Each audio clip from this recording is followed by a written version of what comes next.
Hello guys, bersama saya lagi dalam Alright Nopod Channel. So ini dia update terkini di mana keberadaan Datuk Seri Anwar Ibrahim, Perdana Menteri kita yang ke-10. Jadi untuk pengetahuan sahabat-sahabat di luar sana, Datuk Seri Anwar Ibrahim hari ini dalam kerangka lawatan kerjanya di Sabah dan juga Labuan. Jadi apa yang kita boleh nampak sahabat semua, rakyat Borneo siap ya sentiasa memberikan dukungan kepada Perdana Menteri kita Datuk Seri Anwar Ibrahim dan bersiap sedia untuk menolak parti PAS, kaki fitnah, PAS kaki penghasut dan juga seperti yang dikatakan oleh Muhyiddin Yassin bahwa PAS ini adalah ajaran sesat. Jadi kita tidak mahu ajaran sesat ini menghancurkan keharmonian yang ada di wilayah Sabah, di Borneo ini khususnya. Jadi sahabat semua menarik juga untuk kita dengar ya perkongsian Datuk Seri Anwar Ibrahim menjawab isu-isu semasa, menjawab fitnah-fitnah daripada geng-geng kaki fitnah, geng-geng sapu bersih. Jadi tanpa buang masa, saya mau bersama dengan anda untuk mendengar ucapan padu daripada Datuk Seri Anwar Ibrahim di semasa Labuan lawatan di Labuan Mulakan semalam. satu projek besar hidroelektrik untuk menyelesaikan masalah bekalan air dan elektrik di kawasan sekitar Kota Kinabalu. Dan saya sampai ke Labuan dengan maksud untuk memacu pertumbuhan dan menyegarkan balik ekonomi Labuan. Saya lantik Hanifah Haman ni sebagai pengurusi kebadanan, bukan sebagai wakil rakyat. Ada beberapa cadangan yang insya-Allah kita boleh kemukakan. Cadangan jambatan ini memang cadangan lama. Kita lihat kos dia. Jadi rakan-rakan kena tahu. Kos dia itu dalam kajian terbaru melebihi 6 bilion ringgit. Tentu kita boleh rancang dan lihat keadaan keupayaan.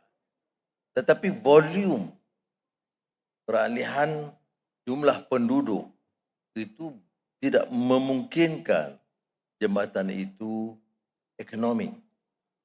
Jadi tentu dia mengambil masa. Kita dalam rancangan pembangunan Labuan ini, kita mengambil langkah-langkah menyegerakan hal-hal yang harus disegerakan. Apa dia? Pengangkutan, ya. Tetapi yang bagi saya yang paling utama adalah bekalan air di Labuan. Saya tidak boleh terima kenyataan negara memacu pertumbuhan begitu hebat dan pelaburan beratus bilion datang. Dan kita nak pacu pertumbuhan Labuan. Tapi tak selesai masalah asas air. Sebab itu bila ditanya berapa jumlah, peruntukan awal yang kita berikan untuk Labuan adalah 300 juta ringgit. Ya. Itu semata-mata untuk bekalan air. Tetapi saya telah mengarahkan, ya, kerana ini terlibat juga dalam peranan IOFC yang melibatkan Bank Negara, Suruhanjaya Security dan Bursa. Jadi selewat-lewatnya akhir Januari atau Februari, Bank Negara, Bursa dan Suruhanjaya Security akan mengadakan sidang dan seminar di Labuan untuk mencari jalan untuk mengangkat semula peranan Labuan sebagai offshore financial center yang lebih berkesan. Ini termasuk cadangan terbaru kita tentang instrumen keuangan Islam yang juga terikat dengan peranan offshore. Dan ini juga dengan sendirinya akan menarik. Dia soalnya bahawa dalam tahun-tahun kebelakangan ini tidak ada inisiatif baru di Labuan. Jadi seolah-olah agak tersisih dari arus pertumbuhan dan perkembangan negara. Sejak saya ambil alih tahun lalu, kita minta beberapa bentang kuasa mengkaji semula dan saya juga agak terkejut kerana seperti mana disebut oleh Tan Sri Hanifah tadi, saya di antara yang mula ke sini menyediakan prasarana awal untuk mendirikan ketika itu disebut Offshore Financial Center dan saya rasmikan projek itu. Tetapi kemudian perkara itu tidak terangkat. Penerbangan terbatas. Ya. dan kemudahan beberapa kemudahan asas tertinggal. Jadi saya beritahu dan sudah Mizan tahu, umpamanya, mulai tahun depan, bulan Januari, semua jabatan kerajaan persekutuan, semua kementerian, maknanya semua menteri akan bergilir datang ke Labuan.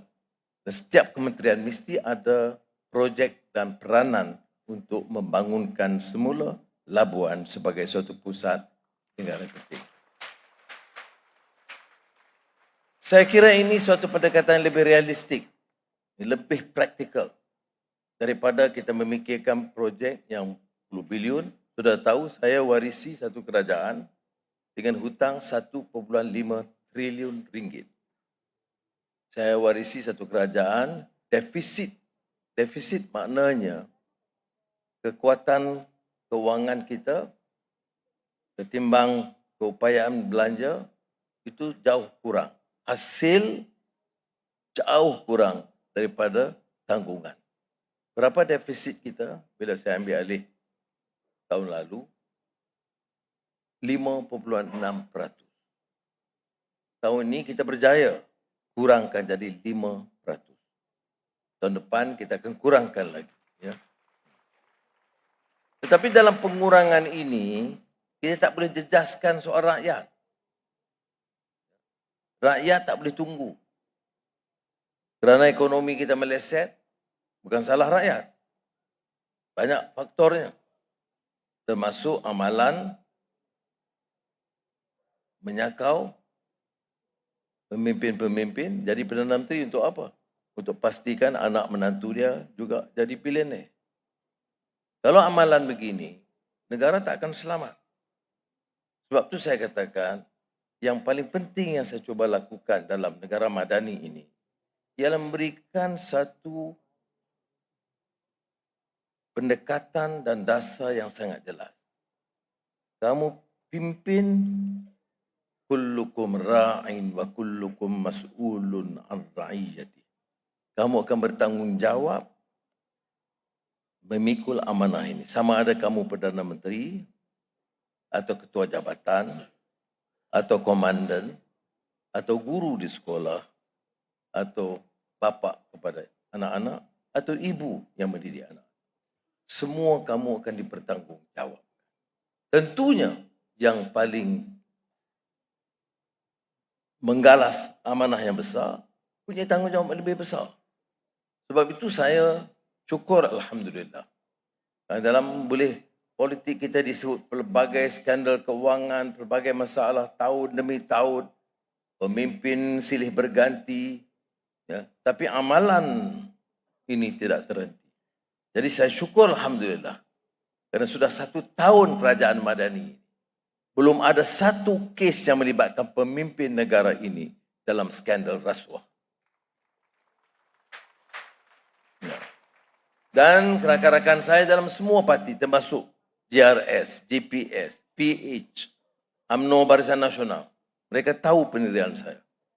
Kalau ada kes yang melibatkan mana-mana pemimpin, sejak saya mengetuai kerajaan, saya akan ambil tindakan menyingkirkan mereka segera dari pimpinan kerajaan. Ada orang tidak senang dengan pendirian ini.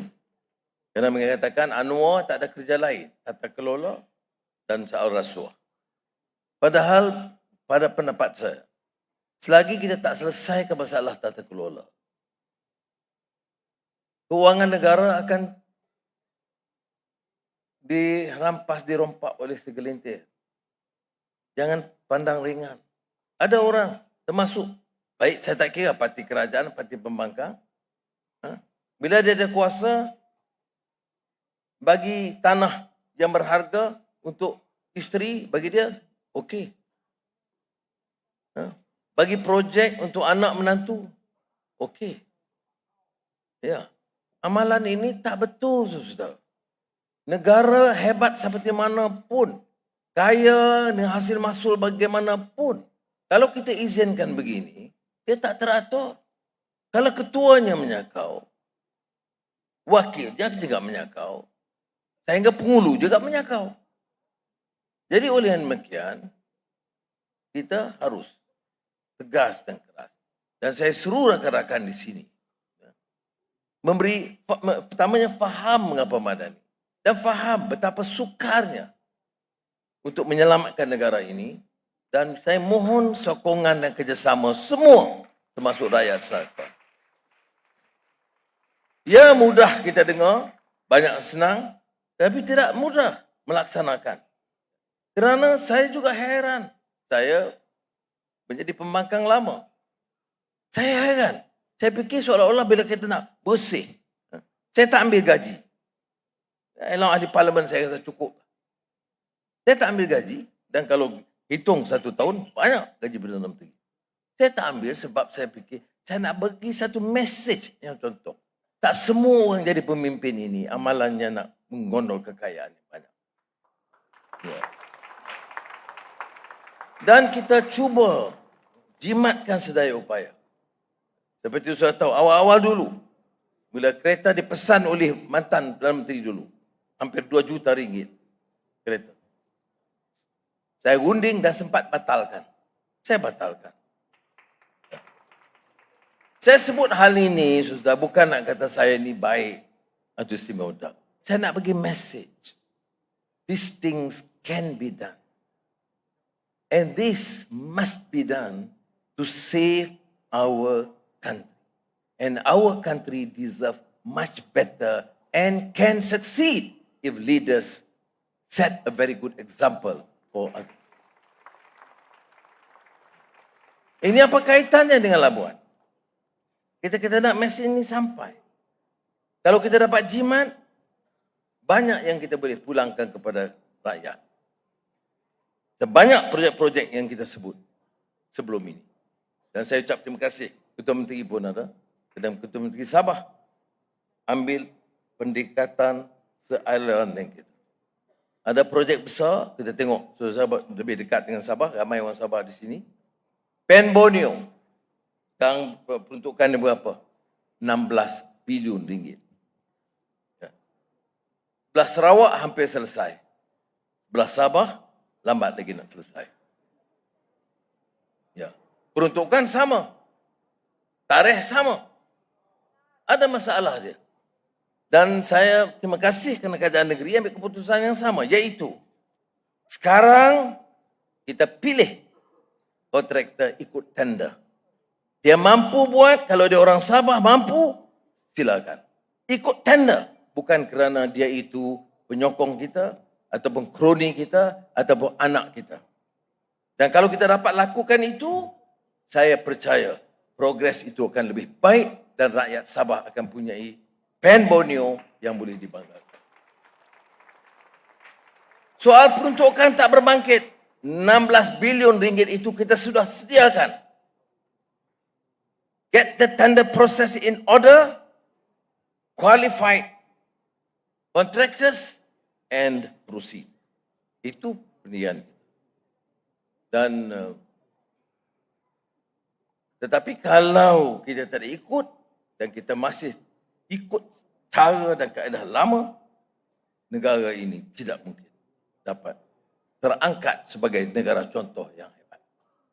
Saudari, banyak contoh-contoh projek-projek yang diluluskan mengikut apa yang disebut rundingan terus.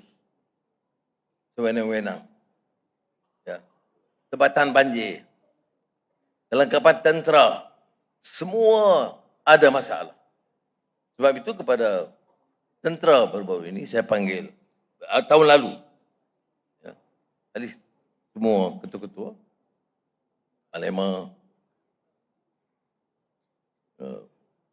PAT, Panglima Tentera Darat, Laut dan Udara. Saya kata, saudara, ini soal keselamatan negara. Kita dah ketinggalan.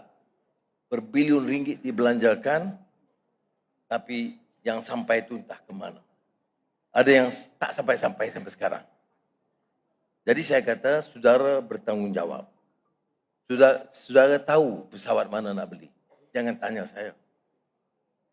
Saya tidak ada kepakaran itu. Jenis tank yang mana yang paling canggih, yang baik. Saudara tentukan, dengan keputusan jawatankuasa teknikal yang baik.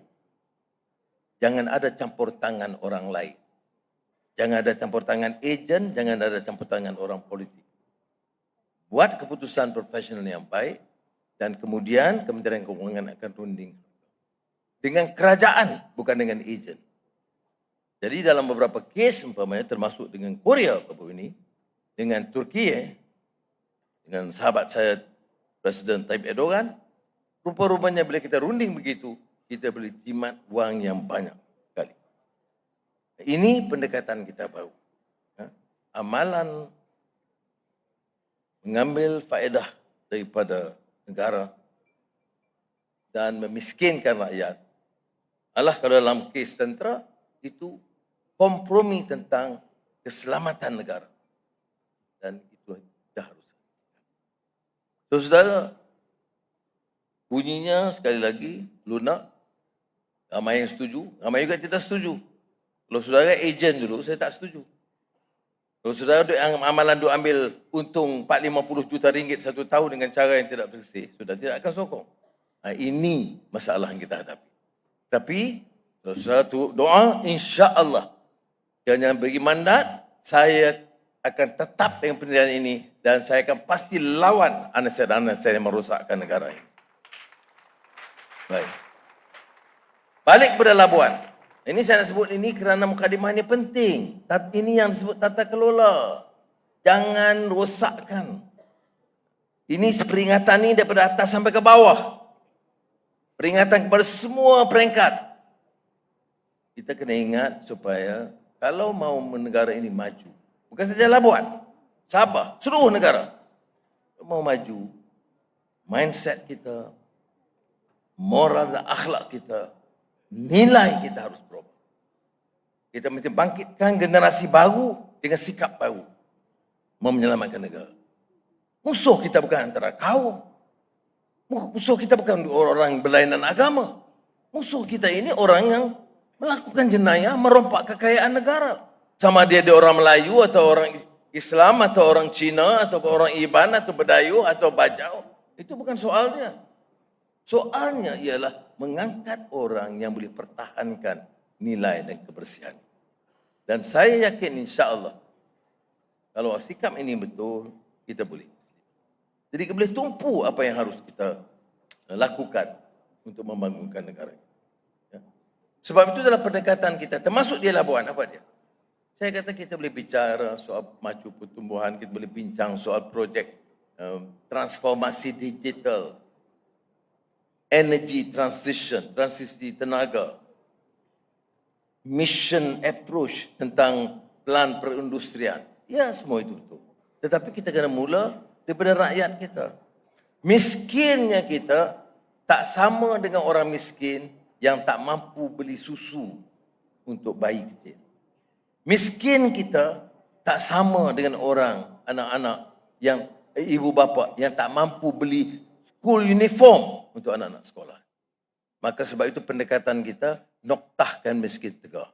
Dan saya ucapkan terima kasih kepada semua jabatan, wilayah, Jabatan Mali Agama, tadi saya tengok Perkeso, ICU, semua yang menjalankan tanggungjawab menyelesaikan masalah yang bagi saya utama, menoktahkan miskin tegak pada tahun ini juga.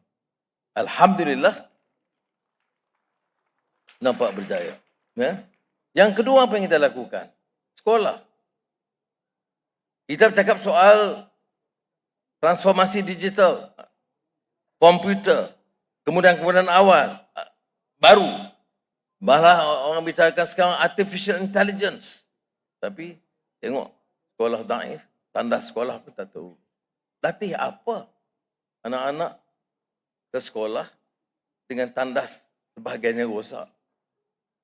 Oleh itu, untuk tahun lalu kita selesaikan tandas sekolah kebangsaan, sekolah Cina, sekolah Tamil, sekolah di kota, bandar, sekolah di kampung, sekolah di pedalaman.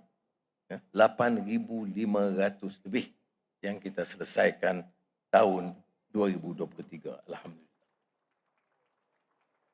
Tahun berikut ini, perumahan. pejabat awam, kuartus guru, rumah kuartus tentera, polis, immigration. Kadang-kadang keadaan yang sangat lusuh dan parah. Saya lihat beberapa kawasan perumahan tentera, kemudian termasuk di Eskom. Kita jangan lupa, yang saya boleh bersyarah begini, dengan keadaan tenang dan aman, kerana negara kita aman. Negara kita aman itu tentunya jasa rakyatnya, tetapi dikawal oleh tentera dan polis. Tetapi bila kita adakan Eskom kerana ada pelanggaran dan keganasan pada ketika itu, tengok kemudahan-kemudahannya sangat lemah. Saya lihat bila mendapat maklumat daripada Kementerian Pertahanan, saya terkejut. Jadi pada masa itu saya luluskan segera, saya tak ingat berapa, 200 juta ringgit untuk kemudahan asas, untuk perumahan, untuk semua di Eskom dan juga beberapa rumah tentera. Sekarang jadi tahun ini 2024 saya nak tumpu itu juga. Kerana mereka khidmat termasuk rumah guru, rumah pejabat awam. Apakah boleh selesai semua? Nak selesai semua dia perlukan 4 bilion ringgit. Tapi kalau sekadar boleh repair, perbaiki, baik pulih, itu mampu kita lakukan. Dan ini termasuk Labuan. Bila saya sebut sekolah, Labuan. Doktorkan kemiskinan, Labuan. Perumahan rakyat. Jadi Tan Sri Ketua Susun Negara pun ada di sini. Dan dia akan bantu, ada 2 proses, melalui pacu dan melalui pantau madani di bawah Jabat Perdana Menteri untuk pastikan ini dilaksanakan. Saya tidak mahu amalan saya umumkan kemudian tidak ada tindakan susulan. Sebab itu saya beritahu bahawa Jemaah Menteri dalam mesyuaratnya minggu depan hari Rabu akan mendapat arahan yang jelas. Ada jadual tiap minggu atau selang 1 minggu mesti seorang menteri atau timbalan menteri turun ke Labuan menyelesaikan masalah-masalah asas ini. Saya sebut tadi bekalan air yang mula jalankan dan saya akan pastikan supaya ada laku fast track. Saya tak berapa setuju tentang rundingan terus ini. Kerana amalan rundingan terus ini, Allah, komisen dan sakau dia teruk sangat. Ya. Saya tengok dulu Jana Wibawa. Kemudian tebatan banjir. Itu saya tak boleh terima. Jadi kena ada juga. Kalaupun nak dipercepatkan, mesti ada proses yang telus. Tetapi mesti disegerakan. Bekalan elektrik di Labuan ada masalah ke tidak? Baik. Saya tahu ada masalah. Baik. Sebab itu, minggu lalu dalam mesyuarat Jemaah Menteri, saya cadangkan untuk percepatkan betul-betul proses ini, kita bina jana kuasa elektrik yang baru dan untuk mempercepatkan dan mengelak daripada proses tender biasa, kita minta Petronas membangunkan jana kuasa di Labuan. Dan Petronas diarah untuk menyegerakan dengan fast track. Kalau boleh mencatat rekod membina jana kuasa untuk keperluan Labuan dalam masa yang sesingkat mungkin. Bukan jangan kata kita tak fikir macam ni kita buat. Ya, tapi saya ingat ini kebetulan oleh kerana Labuan, ini keputusan pertama saya yang tak ikut proses tender. Saya pusing juga kerana saya yang tekankan mesti tender. Tapi kalau beri kepada Petronas, saya fikir tak adalah timbul masalahnya tak. Boleh begitu. Atau nak suruh tender juga. Tak payah. Kalau tender dia lambat, ya, atau fast track tender. Tapi kalau kerana kita beri ke Petronas, dia tidak ada masalah kepentingan atau komisen dan sebagainya tidak timbul. Kita beri amanah pada mereka, mereka jalankan dengan baik. Kerana Petronas, ya.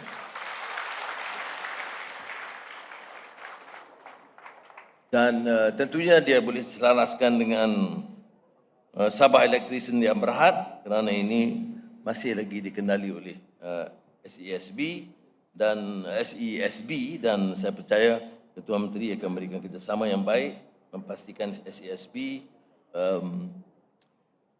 menjalankan bersama dengan Petronas dan Petronas bertindak segera. Saya sebutkan tadi tentang paip-paip usang dan air, 300 juta telah disediakan. Cuma masalahnya ialah bagaimana nak percepatkan proses itu. Kerana masalah tenat. Kalau tenat itu kalau dia ikut proses lama, susah. Jadi Jabatan Kemajuan Wilayah, Persekutuan dan semua penjawat awam yang terlibat, saya harap dapat mesej ini, adakan mesyuarat segera minggu depan. Kalau tak selesaikan minggu depan, cuti mereka dibatalkan untuk tahun ini.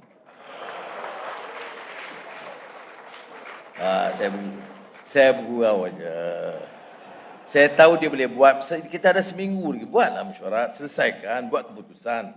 Kalau ada masalah, maklum kepada KSN dan ke pejabat saya akan pastikan dia dapat jalankan. Jadi ini termasuk umpamanya penggantian pam air di Pulau Inu dan Bukit Kalam. 3 projek penggantian pipe sepanjang 70 km, Jalan Muhammad Saleh, Jalan Berbuluh dan lain-lain. Penggantian di Jalan Patau-Patau dan Pulau Inu. Itu dia juga mengambil masa hampir setahun itu untuk siap. Awal 2025. Baik. Ada cadangan baru yang saya bincang dengan Gubernur Bank Negara untuk menjadikan dan menjana dan memacu minat dan pertumbuhan di Labuan IBFC. Ya. Ini disebut insurance captive insurance. Garis panduan tersebut memberi ruang dan fleksibiliti untuk pemain industri berinovasi dalam era digital masa ini. Ini kemudahan baru yang diperkenalkan. Dan saya percaya bila kita Bank Negara dalam tempoh minggu depan mengumumkan secara rasmi, ia akan menarik minat syarikat-syarikat untuk mengadakan pusat di Labuan. Ini di antara inisiatif di bawah Hala 7 Strategik Labuan IBFC, iaitu mempergiatkan pertumbuhan pasaran insurans Labuan. Dan pusat perniagaan dan kewangan antarabangsa Labuan ini kita nak jadikan sebagai hub kewangan Islam yang patuh syariah. Dan seperti mana sudah tahu, awal tahun depan Malaysia akan menganjurkan persidangan ekonomi dan kewangan Islam yang agak besar di dunia. Dan saya juga main peranan kecil dulu, tapi kita pada ketika itu, 80-an, akhir 80-an dan 90-an itu dianggap di antara yang paling ke depan dan paling maju dari segi kewangan Islam. Saya bercita-cita untuk menjadikan Malaysia ini sebagai di antara yang ke depan. Dan di antara strategi kita ialah menjadikan Labuan IBFC sebagai hub kewangan Islam terkemuka di rantau ini. Cukai pendapatan sepenuhnya selama 5 tahun dikecualikan kepada entiti Labuan yang menjalankan aktiviti perdagangan berkaitan kewangan Islam seperti perbankan digital Islam, bursa digital Islam, syarikat berkaitan ummah dan pengeluar token digital Islam mulai tahun taksiran 2024. Ini bunyinya teknikal sedikit ya, tetapi pengumuman ini penting. Pengumuman ini penting kerana soal hub kewangan Islam dan memilih Labuan sebagai pusatnya akan saya percaya boleh memberi tarikan baru. Dan dengan hubungan saya yang baik sekarang dengan UAE, Emirat Arab Bersatu, dengan Arab Saudi dan Qatar, saya percaya perkara ini akan dapat menarik lebih banyak dukungan daripada mereka.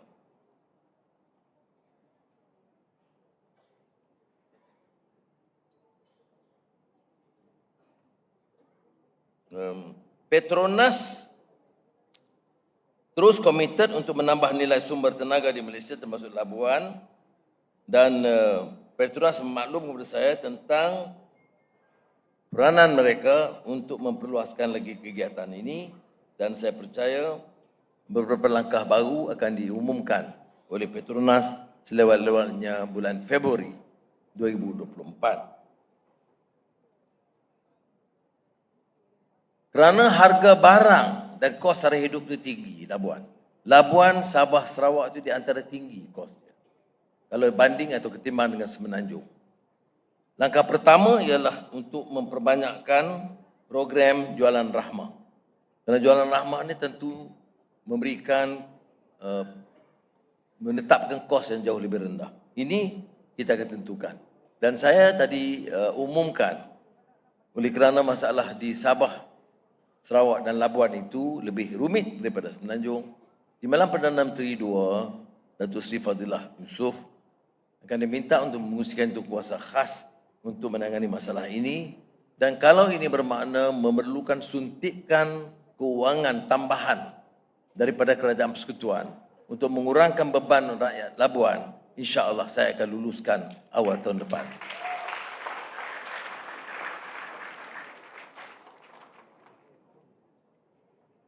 Dan tentunya kos tinggi, dan Kerajaan Sarawak dan Sabah secara agresif sekarang telah meningkatkan kegiatan agropertanian, dan saya fikir Labuan juga harus memberikan sedikit keutamaan supaya tidak semua bergantung dari barangan yang dibawa dari luar. Itu dapat mengurangkan.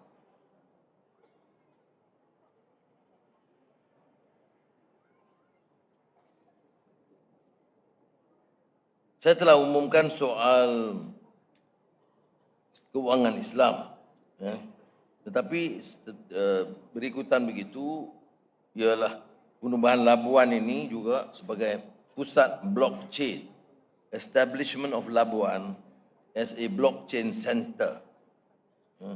Dan merangka strategi untuk mempromosikan pejabat keluarga. Labuan Financial Services Authority bekerjasama rapat dengan agensi domestik untuk menubuhkan pejabat keluarga family office di Malaysia. Ini langkah-langkah tambahan yang boleh menarik, dan kita terpaksa kaji dalam tempoh suku pertama tahun depan sejauh mana ia dapat meningkatkan kegiatan dan merancakkan pertumbuhan di Labuan. Ini selain daripada hal yang biasa kita akan buat. Mengambil Kerajaan Persekutuan dengan kehadiran menteri-menteri dan kementerian tiap bulan di Labuan, bukan sebagai lawatan biasa tetapi lawatan yang lebih berstruktur. Maknanya ada perjumpaan atau mesyuarat dengan lembaga dan pegawai dan wakil-wakil masyarakat supaya dapat dikenal pasti setiap item yang perlu ditingkatkan.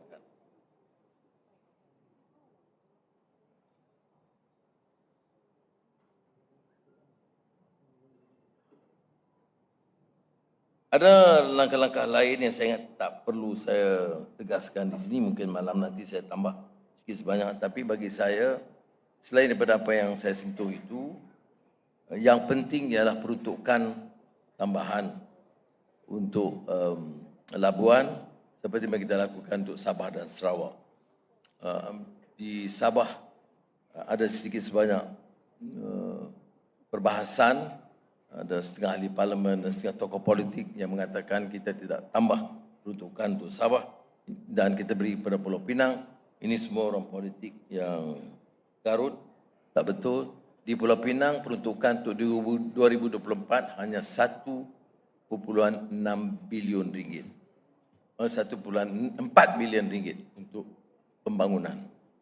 Di Sabah itu sudah menjejah 6.8 bilion ringgit.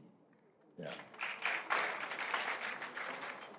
Bukan kerana saya sahabat baik dengan Haji, bukan. Sebab keperluan dan Sabah dalam banyak hal ketinggalan. Dan 6.8 bilion ringgit ini tidak termasuk 15 bilion ringgit Pen Borneo. Sebab itu kita kadang-kadang dalam perbahasan wacana, kita kena ikut fakta. Jangan ikut auta. Kerana dia auta nak guna sentimen, nak tarik minat orang Labuan atau minat orang Sabah, maka dia cerita hal-hal yang tidak munasabah. Ya. Dia cerita umpamanya saya katakan oleh kerana Anwar orang Pulau Pinang, maka dia beri 10 bilion ringgit kepada Pulau Pinang. Tak betul. Yang projek yang dibangkitkan itu LRT Pulau Pinang itu private sector, bukan peruntukan kerajaan. Peruntukan kerajaan untuk Pulau Pinang 1.4 bilion dan untuk Sabah 6.8 bilion. Itu faktanya untuk 2024. Ya. Jadi kerana masalah di Sabah lebih rumit. Ya. Dan ada hal-hal termasuk jalan, lubang-lubang dan sebagainya, itu kita cuba tangani tahun ini juga. Jadi, saudara-saudara, tak adalah umum yang lain semua kita boleh buat. Yang besar-besar puluh-puluh bilion itu kena tunggulah dulu. Hutang masih tinggi. Pelaburan, alhamdulillah, walaupun kita kata masalah banyak dihadapi oleh negara-negara, tapi pelaburan Malaysia ini di antara yang tertinggi di ASEAN. Ya. Sekarang ini pelaburan, walaupun saya di San Francisco depan dengan Presiden Joe Biden, belah kanan saya Sekretari Blinken, saya agak keras soal Gaza ini dan Gaza, ya.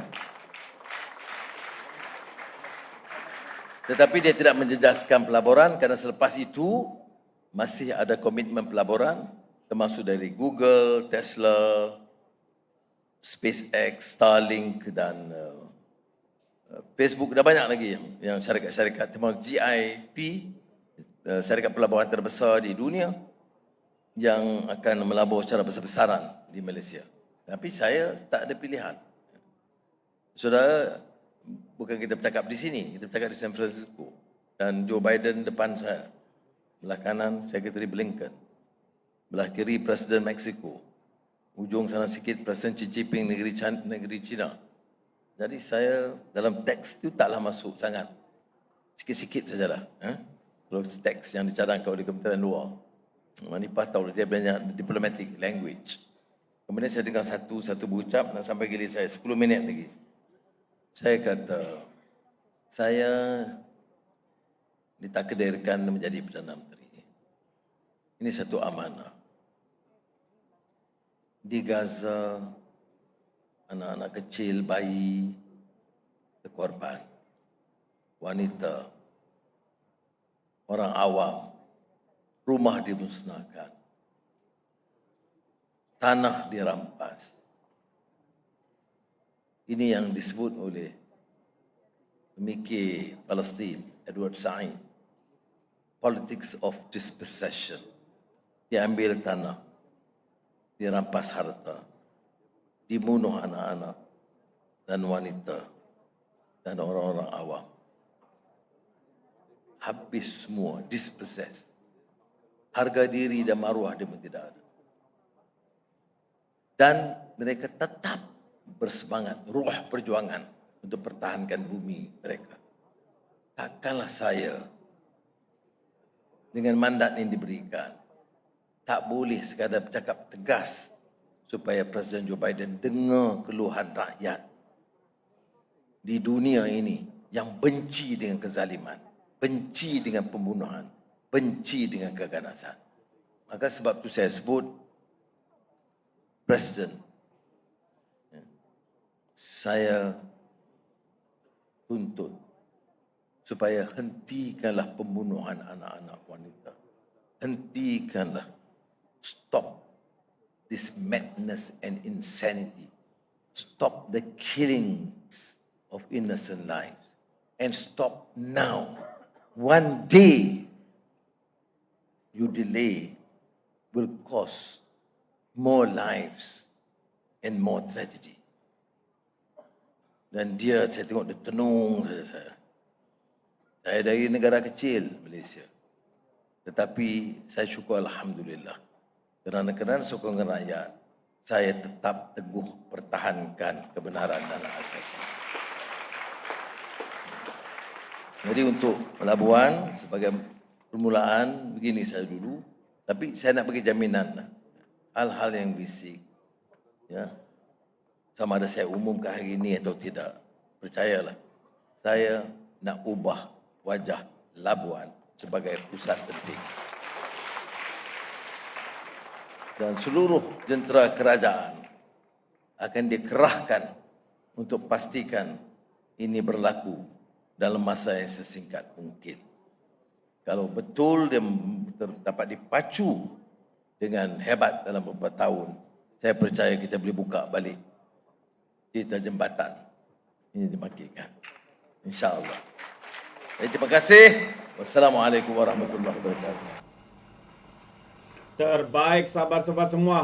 Itu dia ucapan daripada Datuk Seri Anwar Ibrahim ya semasa berada di Labuan di Borneo ya, sebelum itu di Kota Kinabalu, dan kita boleh lihat ini adalah komitmen yang diberikan oleh Datuk Seri Anwar Ibrahim sebagai Perdana Menteri, dan rakyat Borneo pula siap mendukung tetap bersama dengan Perdana Menteri kita. Ingat sahabat semua, rakyat Borneo sudah pun bersuara untuk menolak parti PAS, ya, parti kaki fitnah, parti penunggang, parti yang sesat, parti yang ajaran sesat. Itu kata-kata daripada Muhyiddin Yassin.